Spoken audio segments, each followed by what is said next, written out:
So I wanted to touch on something that was most recent with you, and it's that deep fake. That was just wild. The Earth might actually be flat.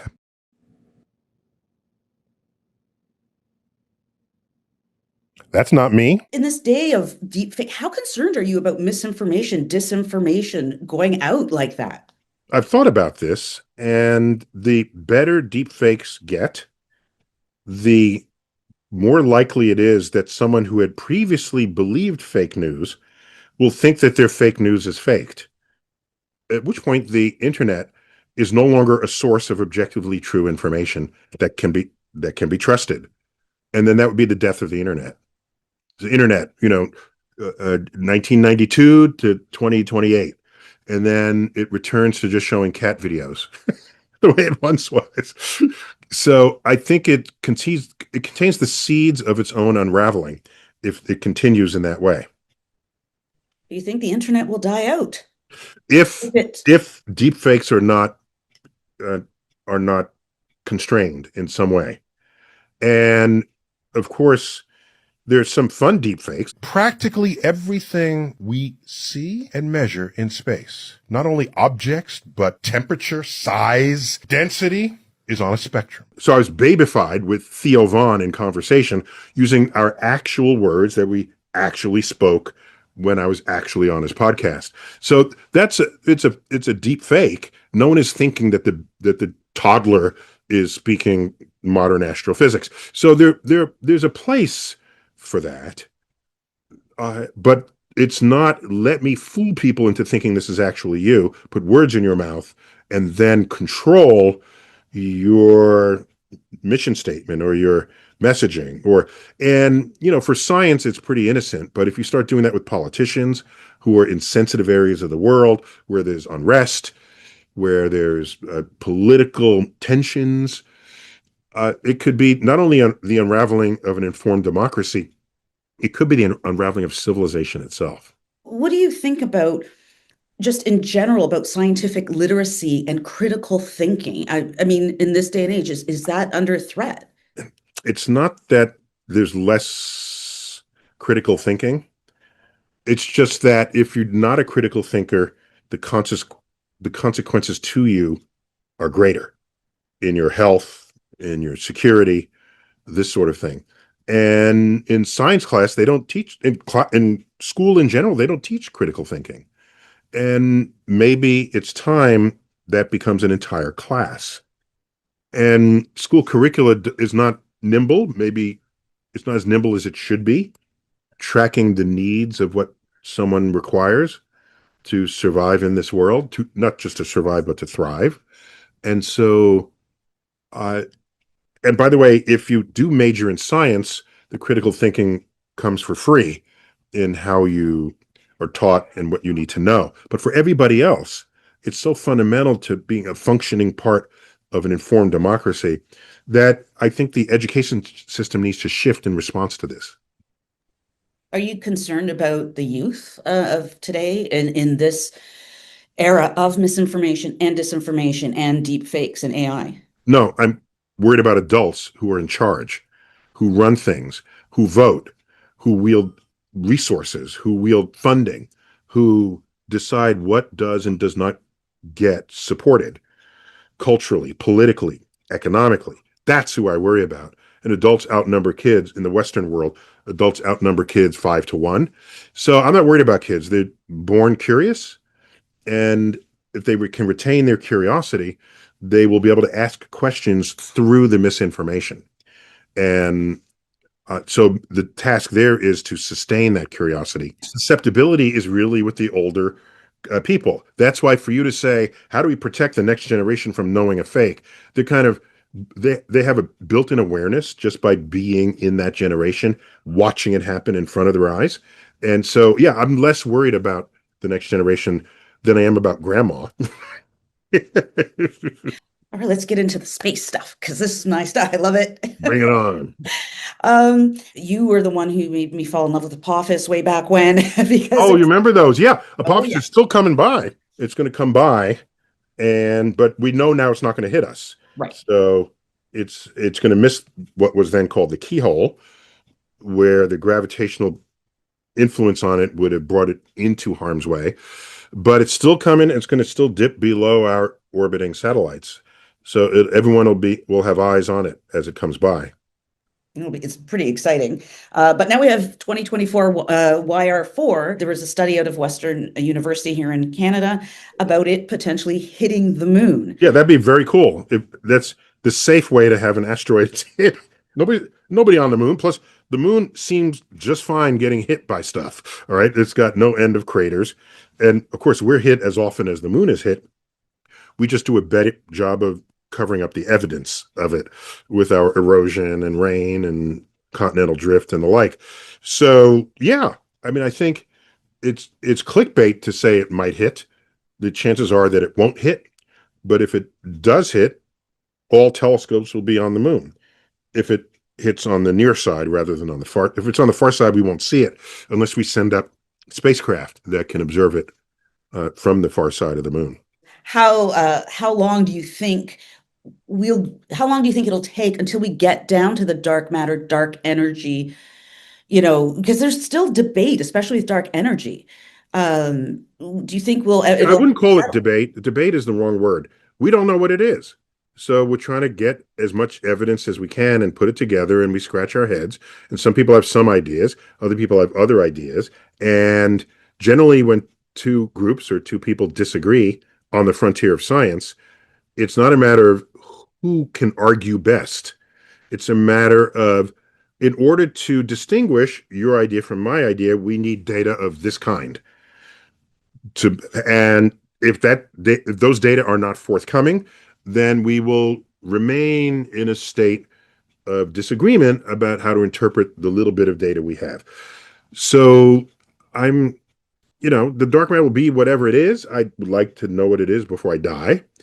The betting person's answer was that dark matter is a category of subatomic particles that don't interact with us electromagnetically, which means it doesn't make molecules, it doesn't make solid objects, but it would have gravity. And of course, dark matter is 85% of the gravity of the universe. So, yeah, I look forward to any and all solutions that could come of this. Dark energy, one of the challenges there is that it first appeared in Einstein's equations of general relativity. And in those equations, it is a constant. It is a constant number. It doesn't vary with time or space. And so there's evidence in our current universe, in the data that we have of our current universe, where the only way to explain it, the simplest way to explain it, is if the dark energy was changing with time. And if that's the case, there's no way to go back into Einstein's equations and come with an understanding of how that could be so. It would mean that Einstein's equations are an approximation of yet a deeper set of equations that would account for this. So we've got top people working on it. Just reminds me of top people from Indiana Jones. Top people, exactly. Mm-hmm. So, the universe is a marvelous thing. But what maybe keeps you up at night about the universe, about the cosmos?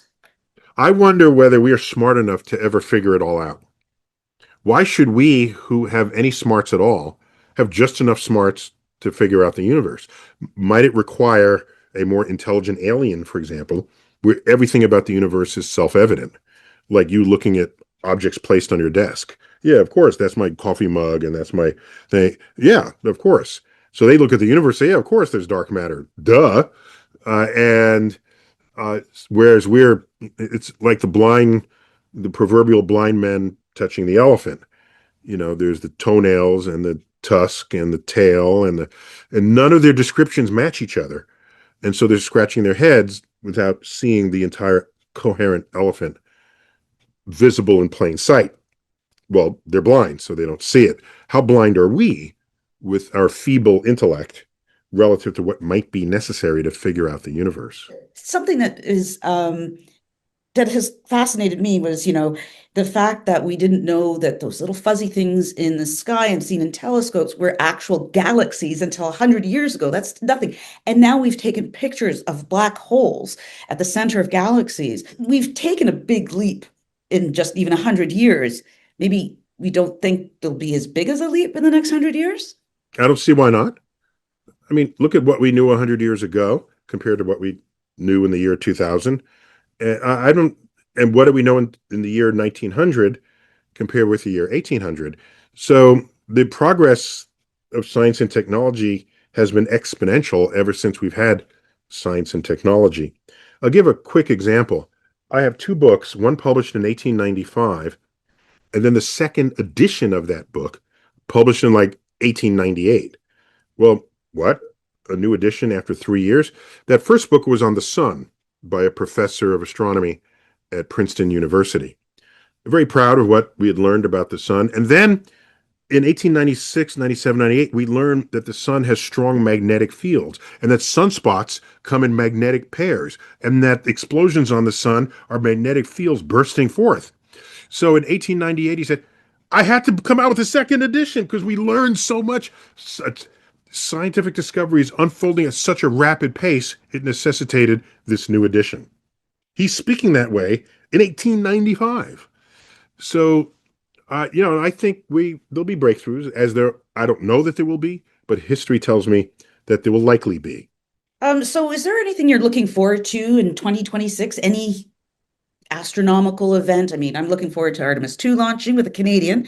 Canadian on there, very nice. Yeah. Yes, they said they're all stacked and ready to go. So the next will be the wet dress rehearsal. Yeah, it's evidence of how far we haven't been in 50 years that this mission will receive banner headlines around the world.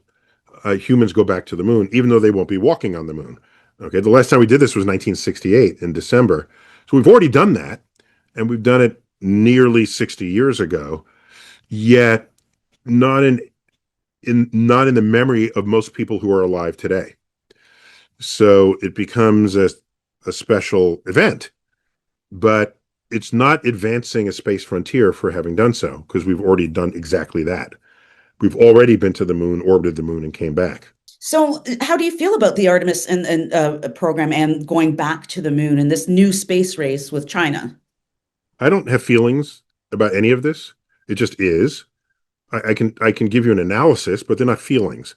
We could have stayed on the moon in 1972 or gone back in 1980 or 1990 or 2000 or 2010, and we didn't, because in 1972 we looked over our shoulder and the Russians weren't there.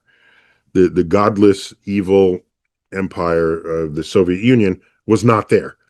And so leapfrogging their major achievement in space to arrive at the moon before them was satisfactory enough to us to say, we're done. And then we mothballed Apollo 18. It's now in captivity at the Huntsville Rocket Center, Space and Rocket Center. So this exercise in returning to the moon, we have to ask, well, what motivated it? Oh, I know. China says they want to put taikonauts on the moon, the Chinese astronauts. So then we say, oh, wouldn't it be nice if we went back to the moon? And all of a sudden, we're going back to the moon, being quite reactive to a perceived or real threat to dominance in space. So let's not kid ourselves. We're not going back just because it's the right moment and the thing to do. Oh, it's in our DNA as explorers. We're going back because there's another fear factor that has descended upon us. So I'm going to ask you a little sensitive question here. Mm-hmm. So it's not a surprise to you, I'm sure, but you've earned a little bit of a reputation recently in the last few years of being a buzzkill. How do you feel about that? Because, my family, they'll say things and be like, well, actually, that's not true. And they don't like it. How do you feel about it? Well, I intentionally don't use the word actually, because that's the stereotype of the buzzkill person. So I just don't use the word. A. B, if I highlight something in a film that would or could be another way, I'll only do so if, and this, by the way, is the title of 3 public lectures I give, not one I'm giving in Toronto, but they have that option if they want me to come back in the future. It's called An Astrophysicist Goes to the Movies. Part 1, 2, and 3. Three whole separate talks, because there's no shortage of this content, of course. So I will highlight something that had the director, writer, producer gotten the science right, they could have told a better story. And that's where I'd take issue. Don't tell me, well, I don't want to be constrained by the science. There's an old saying, I forgot who said it. It's science is not only stranger than we have imagined, it may be stranger than we can imagine.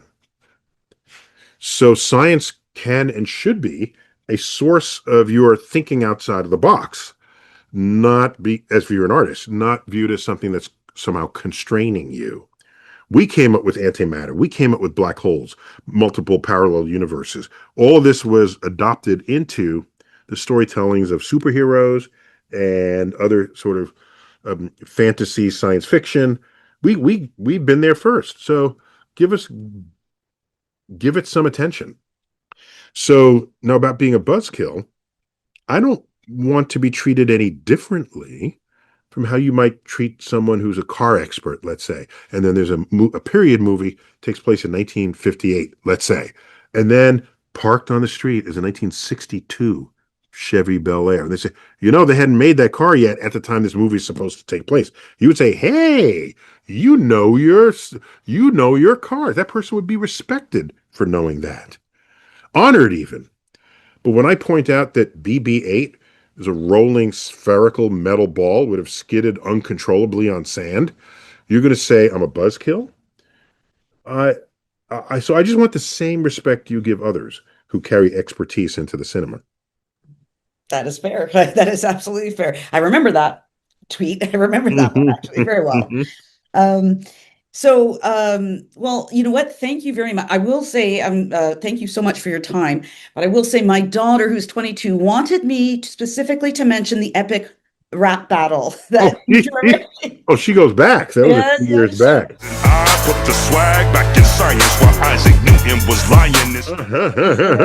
That's back when the internet was fun. Yes, exactly. Right, and that's obviously I'm being parodied there. And no one is saying, oh, is that really him? No, it's a complete parody. And we can celebrate that.